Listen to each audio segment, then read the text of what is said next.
Bab 11. Harta tak memandang kata saudara.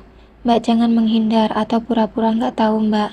Nggak baik memakan hak saudara sendiri mbak. Ujarku pelan. Ada beberapa orang pembeli yang berada di dekat kami, jadi tak mungkin aku berbicara kencang-kencang. Aku masih menjaga wibawa kakak perempuanku di depan pelanggan dan karyawannya. Maksud kamu aku serakah gitu? Hei Zalia, tahu apa kamu? Masih untung setiap bulan aku kirimkan uang itu padamu. Padahal kamu hanya ongkang-ongkang kaki saja di sana, jawabnya. Sungguh menusuk hati. Aku mengepalkan kedua tanganku di atas paha. Aku geram mendengar ucapannya. Bekerja dari pagi sampai malam, berkutat dengan cucian kotor. Apa itu yang disebut ongkang-ongkang kaki? Jika mbak nggak tahu kebenarannya tentang hidupku, nggak usah asal ngomong mbak. Kenapa? Mbak tahu kamu sengsara nikah sama Yuda kan? Makanya jadi wanita jangan bodoh Zalia.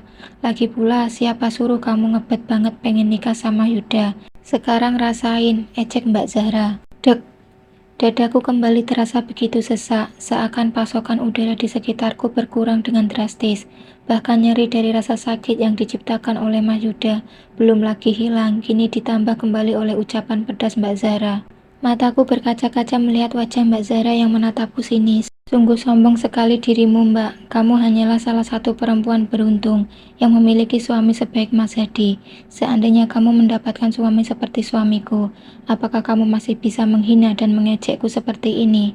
Namun aku berdoa, semoga kamu tak merasakan pedihnya rumah tangga yang kuhadapi, Mbak. Sungutku dengan sesak yang membuncah di dada. Mbak Zahra terlihat mencapikkan bibirnya. Aku tidak sebodoh kamu dalam memilih pasangan, Zalia. Kamu kenapa? Jangan bilang kamu mau nangis lagi. Tuh, matamu sudah mulai berkaca-kaca. Kalau mau nangis, pulang saja kamu sana. Orang kok cuma bisanya nangis aja. Balas Mbak Zahra ketus, penuh kesombongan. Kamu benar-benar keterlaluan, Mbak.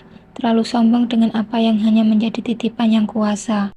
Mbak Zahra melipat kedua tangannya di dada sambil membusungkan dadanya padaku. Sebuah senyum sinis terukir di sudut bibirnya.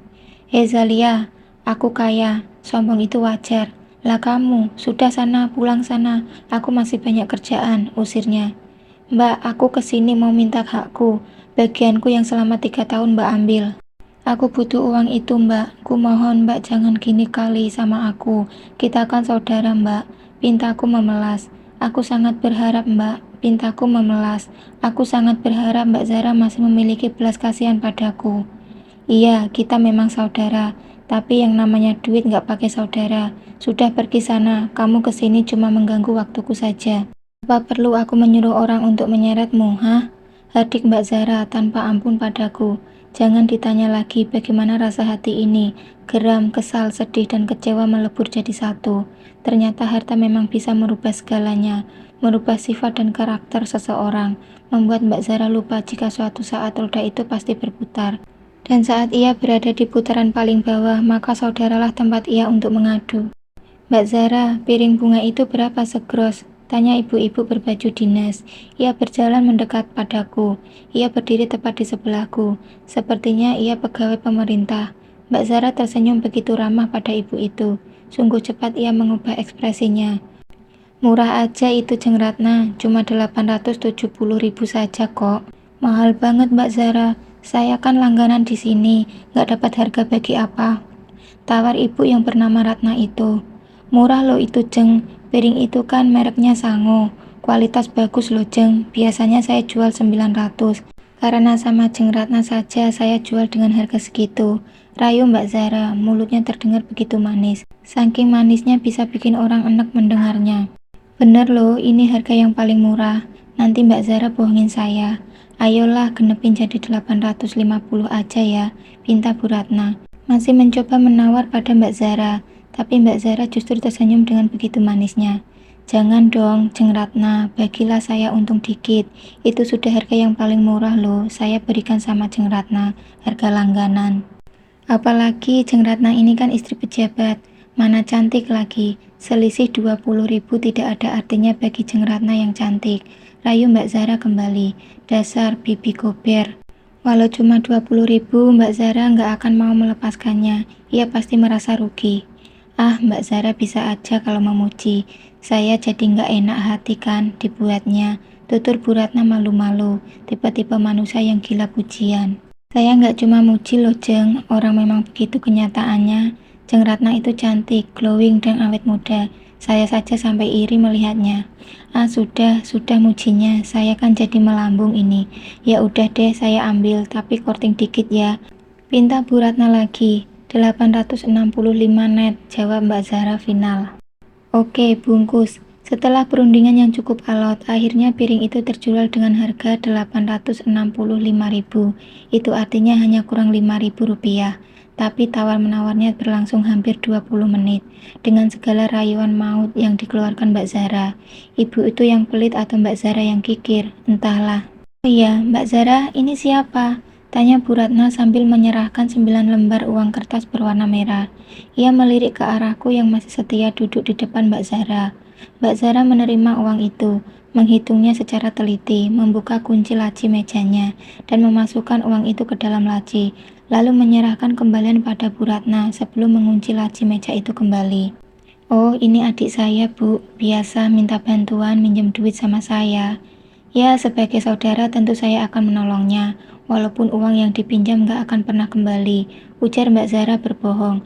Mataku terbelalak menatap tak suka ke arah Mbak Zara. Benar-benar baik kamu ya Mbak, pantas rezekinya selalu lancar, puji Bu Ratna, tapi membuat hatiku muak dan geram. Siapa yang mau pinjam uang padanya?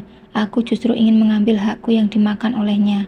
Baru saja mulut ini akan terbuka untuk menjelaskan, Mbak Zara lebih dulu memotongnya. Oh iya, Jeng Ratna, apa masih ada lagi yang mau dibeli? Saya ada koleksi kok toples-toples cantik untuk lebaran loh. Lebaran masih lama Mbak Zara, besok-besok saja saya kesini lagi. Terima kasih ya Mbak. Bu Ratna pamit pergi beserta orang karyawan yang membantu ia membawakan barang belanjaannya untuk diletak ke dalam mobil. Aku kembali menatap Mbak Zara, rahangku mengeras, hatiku bergemuruh karena marah. Tega sekali kamu menjelekkan aku di depan ibu tadi Mbak. Menjelekkan apanya? Kan memang kenyataannya kamu kesini cuma mau ngambil duit kan? Terus apa yang salah dari ucapanku? Jawabnya santai, sangat santai tapi cukup mengoyak harga diriku. Aku kesini mau ngambil hakku yang kamu ambil dengan serakah Mbak, bukan untuk meminjam uang, ucapku geram. Brak! Mbak Zara menggebrak meja dengan kuat. Ia berdiri sambil matanya melotot. Hak apa yang sedang kamu bicarakan, ha? Jika kamu mau bagianmu, maka tunggu saja bulan depan. Bulan depan kamu akan mendapatkan bagianmu. Sekarang lebih baik kamu pergi dari sini. Hardiknya padaku. Mbak Zara menudingkan telunjuknya ke arah pintu keluar untuk mengusirku. Dasar adik tidak tahu terima kasih, masih untung setiap bulan aku mengirimu uang. Ini masih saja menuntut lebih. Sambung Mbak Zara lagi dengan lantang. Aku cukup terkejut, bukan karena amarahnya, tapi dengan kata-kata ia, seolah sedang menggiring opini orang yang ada di toko ini, agar aku terlihat buruk. Ternyata benar saja, untuk sekian detik kemudian mulai terdengar bisik-bisik ibu yang berbelanja di sini. Mereka mulai membicarakan diriku. Mereka juga mulai menatapku sinis. Air mataku jatuh ke pipi, sungguh tega ia memperlakukanku seperti ini. Aku berdiri dari dudukku, menatap tajam ke arah Mbak Zara, sambil menghapus air mataku. Kamu benar-benar kelewatan, Mbak. Aku kesini bukan untuk mengemis ataupun meminta bantuanmu, tapi aku hanya mau meminta hakku yang kamu korupsi selama 3 tahun ini. Tapi tak disangka begini caramu memperlakukanku, Mbak. Ingat Mbak, harta yang kamu kumpulkan dari hasil mengambil hak saudara sendiri itu tidak akan pernah berkah, dan aku tidak akan pernah ikhlas dunia akhirat. Suatu saat Tuhan akan membalas apa yang kamu lakukan padaku hari ini, umpatku. Ada apa ini ribut-ribut? Mas Hadi tiba-tiba datang dan berdiri di belakangku. Aku menoleh. Tampak para karyawan dan para pembeli pada mengintip di balik rak-rak itu dan berbisik. Namanya ibu-ibu, jika ada pertengkaran, disitulah mereka mulai menonton dan bergosip. Zalia, kamu ngapain di sini? Kenapa kalian berdua bertengkar? Tanya Mas Hadi. Ia tampak terkejut dengan kedatanganku ke sini. Mas, cepat kamu bawa Zalia pergi dari toko ini. Dia cuma mau buat keributan saja di sini. Cepat usir dia, Mas. Mbak Zara menatapku dengan mata yang memerah seolah menyala-nyala. Nggak perlu kamu mengusirku, Mbak. Aku juga akan pergi. Kamu ingat, Mbak, aku nggak akan tinggal diam. Kamu buat aku seperti ini. Aku akan mengatakan semuanya pada ibu. Kalau selama ini kamu sudah memotong hakku selama 3 tahun ini, ancamku.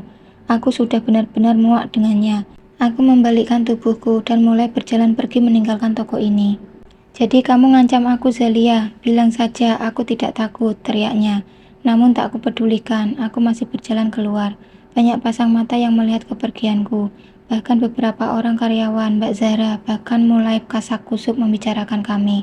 Aku menaiki motor metik yang aku pakai untuk datang ke sini tadi, mengenakan helm dan mulai menstarter motorku dan membawanya pergi secepatnya meninggalkan toko itu. Aku tidak menyangka Mbak Zara akan memperlakukanku seperti ini. Aku pikir hubungan darah yang kami miliki tidak akan membuat ia setega itu denganku. Apalagi ia sudah berjanji kemarin. Lagi-lagi air mataku kembali menetes. Sakit, rasanya benar-benar sakit. Untung saja kaca helmku gelap, jadi aku tak perlu khawatir bila ada orang lain yang berpapasan padaku akan melihat air mataku ini. Ya Allah, ya Robbi, orang bilang darah lebih kental daripada air. Tapi kenyataannya gini, di saat kita lagi kesusahan, airlah yang dapat melepas dahaga. Sedangkan darah tercecer entah kemana. Andai saja aku tak butuh uang itu untuk modal, mungkin aku tidak akan memintanya kembali pada Mbak Zahra. Sekarang aku bingung, haruskah aku mengadu pada ibu seperti ucapanku di hadapan Mbak Zahra tadi, atau aku harus diam saja dan mengikhlaskan uang bagianku yang telah diambil olehnya.